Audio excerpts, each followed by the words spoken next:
Hello, we are back with another video. Before we get into the video, like, comment, and subscribe to the channel. So, Megan Thee Stallion gets put on blast by Blueface in a recent interview that he did, saying that basically he messed around with Megan after she was done with the short leprechaun man. When the whole Megan Thee Stallion, Tory Lanez shooting happened. Yeah. And you claim that Megan gave you head after that? Yeah, I got at her, you know. You okay? I come check on you. Come rub your feet or something. Rub your feet. So yeah, she got shot in the foot. I flew out to Orlando. That's where she was at the time, and we was vibing. Fishing, you know, swimming and whatnot. Yeah. Yeah. Got a little sucky. Did she ever deny it? Of course not. I can't deny the truth. Okay. I mean, did she tell you? I mean, considering that you guys are hanging out right after that happened, did she tell you exactly what happened? Nah, I didn't really. You know, I ain't talking about no other dick while I'm with you. Feel me? Well, I mean, you're not really talking about other dick. I mean, this dude just shot her. Yeah, no, I ain't. So you know, there's a little more than just getting some dick. No, I'm saying I ain't talking about the last person he was with. No, I get you. No, so but still, I mean, I don't care if he shot you or not. I'm not finna ask. What I'm here happened? for other reasons. Damn, that was very much disrespectful. Did he just say that he don't give a F if he shot her or not? Damn. And why is Blueface talking about getting some neck from Megan Thee Stallion? She's in a whole relationship with Klay Thompson. Wow. See, this is the problem with Megan. Megan didn't always have good coochie management. And that's why people are still talking about how she slept with certain rappers or she messed with certain rappers. She had no business messing with Blueface at all. Like, there was no possible reason for you to be messing with that man. Okay, look at the consequences. Now, Blueface, if I was you, I would be very careful because you don't want Devil Nation to come after you, send your ass back to jail. Look what they did to Tory. Okay, you better be careful. You come after Megan, you're going to be where Tory is currently. Now, moving on from that, the verdict is officially in. It has been officially reported that a jury has found Milagro liable for defaming Megan Thee Stallion, intentionally inflicting emotional distress by coordinating with Tory Lanez, and for promoting the deep fake video. They gave mixed answers to the media questions, but concluded that yes, Milagro qualifies as media, that yes, she is liable for all three claims, though if judge agrees with media ruling, the defamation claim will be dismissed because Megan's lawyers did not serve Milagro with prior notice before suing. The jurors initially awarded the plaintiff $75,000 before the U.S. District Court Judge Cecilia knocked it down to $59,000. So basically, originally, you know, the juror said that, you know, Milagro would have to pay Megan $75,000, but the judge said $59,000. Okay. Now, here's the thing, though. It also was reported that Milagro might have to pay for Megan Thee Stallion's attorney fees. So even though she's considered media, she was liable for all three counts, and she will also have to pay Megan Thee Stallion's attorney fees. Let me know how y'all feel about it. Do you feel like this was a win for Megan Thee Stallion or Milagro? Okay. Some fans are saying that it's a win. It's not about the money. That it's about basically setting an example for all other bloggers when it comes to how they put out their content. But Megan Thee Stallion's team did want $30 million. They did want the millions, but they did not get that. Now, moving on from that, there has been a blind item about Cardi B and Stefan Diddy's relationship, and some people are saying behind the scenes that he's using her for money. Okay. Now, a blind item was released and said the former A+ list rapper, Cardi B, is paying all the bills for her athlete boyfriend, who has all the women pregnant right now. Obviously, that would be Stefan Diddy, okay? Because he just had 2 babies with 2 other women. Okay, allegedly. Now, with that being said, do I feel like Stefan Diddy is having Cardi B pay his bills? No, I don't know if I believe that. I don't know if I believe that. He got a big contract with the NFL. Now, do I believe he's using Cardi B as possibly a beard? Which means that he's basically hiding his true sexuality? Yes, I do believe that. I do believe that he's using her because he's trying to hide his sexuality. And that's just my opinion. But I don't think he's using her for finances. Absolutely not. With that contract that he got, it wouldn't even logically make sense. He'd probably make more money in the NFL that Cardi B does with her music. Like, let's be completely honest. Her album was $5. So I don't know if I fully believe that. But I will say this. That's why you can't always come public with your relationship, because when you do, people are going to nitpick at it. You know, people are going to find stuff. People are going to do digging. And I feel like in 2026, a lot of things are going to unfold when it comes to Cardi B and Stefan Diddy. So let me know how y'all feel about that. Now, the next thing on the docket is, even though Scratch Off denied it, I think it was last month, about her being pregnant when she had a bit of a stomach while she was performing, I think in Tokyo. A lot of fans are still speculating that she could still be pregnant, okay? A fan said, I'll come back to this in a few, but Scratch Off is pregnant. Now, let me know how y'all feel about it. She definitely has been MIA. She really hasn't been out and about. Nobody has really seen her. I don't know if there's a reason for her to be seen. It's not like she has a hot single out, other than the Musty Walker collaboration, because I do like Girl. Let's just be completely honest. You know, I can give 8s when 8s are due, but Scratch Off, in my opinion, killed her verse on Go Girl. So I feel like she deserves her 10s for that, at least. In regards to her being pregnant, I can see it. But I feel like she's going to try to hide the pregnancy like she hides her relationship, because 21 below average is married. You know, having a baby by a married man who had to get married for his citizenship is not a good look. You know what I'm saying?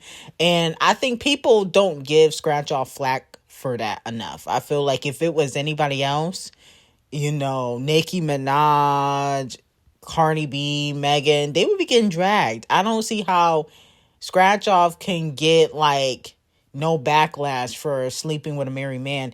It don't matter if him and his baby mama not really together. He's legally married to this woman. I feel like that's wrong. Why can't he get a divorce and marry Scratch Off? She's a U.S. citizen. I don't get why he had to marry the baby mama if he wasn't really into her like that. The shoes. Can we zoom in? I feel like Those that's are wrong. so stinking Now, moving on cute. from that, a lot of fans feel like Rihanna was subliminally clowning Queen B. She responded to her breaking a new record, so congratulations to the Queen of Makeup. Rihanna's Anti has now spent 500 weeks on the Billboard 200 chart. First album by a Black female artist to reach this milestone in the chart's history. So, you know, congratulations to Rihanna. Anti is a classic. Like, let's just be completely honest. Anti is a classic. Am I listening to every song on the album? No, but there's certain songs that you just know they're gonna stand the test of time. Like Kiss It Better. I think that definitely is a classic. Love on a Brain is a classic. Higher is a classic. Sex with Me is a classic. I think everything's a classic except the one with Champagne Thickums. I don't really like Work like that. I don't ever listen to that song. You know, I know that was a big record. I think it went #1, but I don't know. Maybe it's because of their dynamic, their relationship. I don't know why. I just don't listen to that collaboration. But I do listen to Take Care. Take Care is a classic, regardless if they're together or not. So I think it's 10s are due when 10s are due. You got to give people their flowers when they're still here. I don't feel like this was shade. I feel like she's acknowledging that she put out her classic album that she always wanted. You know, they were saying behind the scenes this was supposed to be like her Thriller. I don't feel like this was shade towards Beyonce, because I feel like the thing is, I feel like if Queen B stopped making music, she be able to accomplish this. The problem is she put out an album every other year, you know what I'm saying, especially since Renaissance. People are not going to appreciate her albums as much as they do Anti. The reason why people are appreciating Anti is because Rihanna hasn't put out an album since.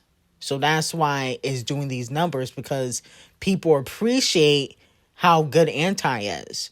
A lot of these newer artists ain't putting out Antis. And I think once Beyonce stopped making music, they will appreciate her albums too. I feel like if Beyonce retired, people will be like, oh my goodness, Lemonade was the best album.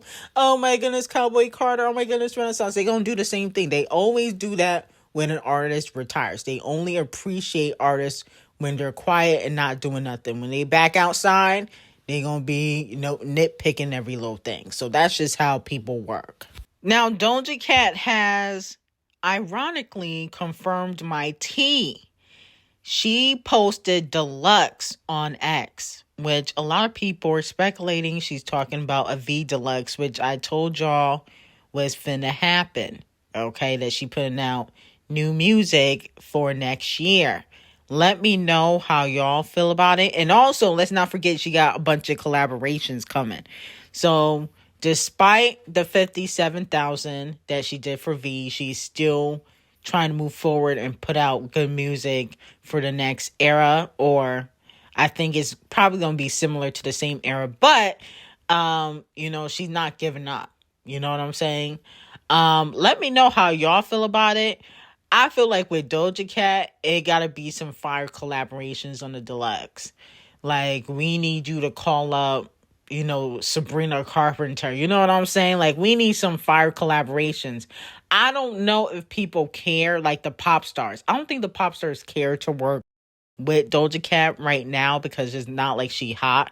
But I feel like we need like Gorilla. We need